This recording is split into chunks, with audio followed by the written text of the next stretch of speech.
हौले चलाऊं। तेज तो नहीं से नहीं दे पे। नहीं स्लो चलाऊं बिल्कुल। डर बड़ा लगता पई स्लो चलाऊं।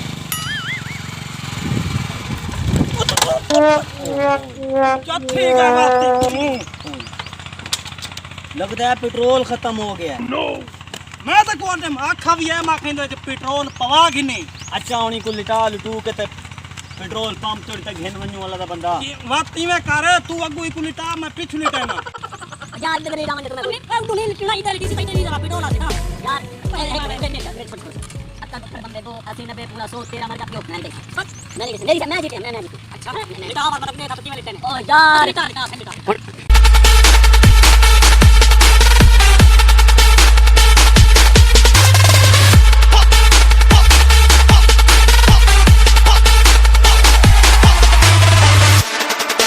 सीडी का पेट्रोल आ गया पंप तक होने लगा वैसे तकरीबन।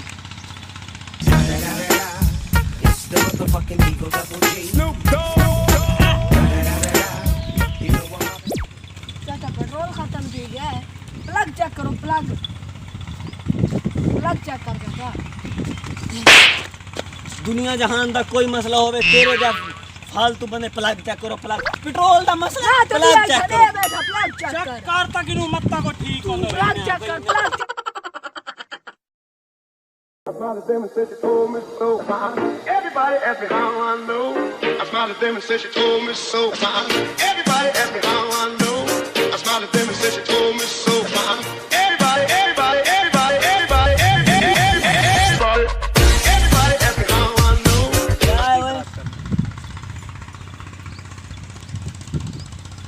ये कौन है? पेट्रोल मगी जैसे पेट्रोल मग जाए सच्ची पेट्रोल मगी यार तेनू बिया लगदा है कि इतना सा मछलियां पकड़ना है बताए पेट्रोल मग गया यार सच्ची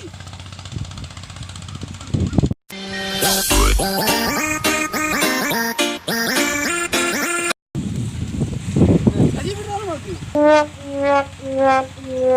ले मन परा मैं बन्ना मार दे मैंने कोई मैनू फाड़ ले मैं पेट्रोल मगी तेरे पेट्रोल मग वो फादर नहीं जा तेरे पेट्रोल मगी और पैकवा से पैन निकल वन देखा के जलील फेंकना गर्मी तो पेट्रोल क्या है हां पेट्रोल क्या पेट्रोल यार मग क्या मेरा पेट्रोल मगी ओए यार मेरा मां मेरा प्यू सारा पेट्रोल मगी है ओ तू ही ना कौन करी ना कौन पेट्रोल मगी ना कौन पेट्रोल मगी ना इने ठुमके मोगन लवण गए वते हैं होंडा से इधर पेट्रोल मगी सच्ची पेट्रोल मगी ओए मेरा मां प्यू सच्ची पेट्रोल मग गए यार मग गया पेट्रोल यार मग गया सब मग गया पेट्रोल आना से पेट्रोल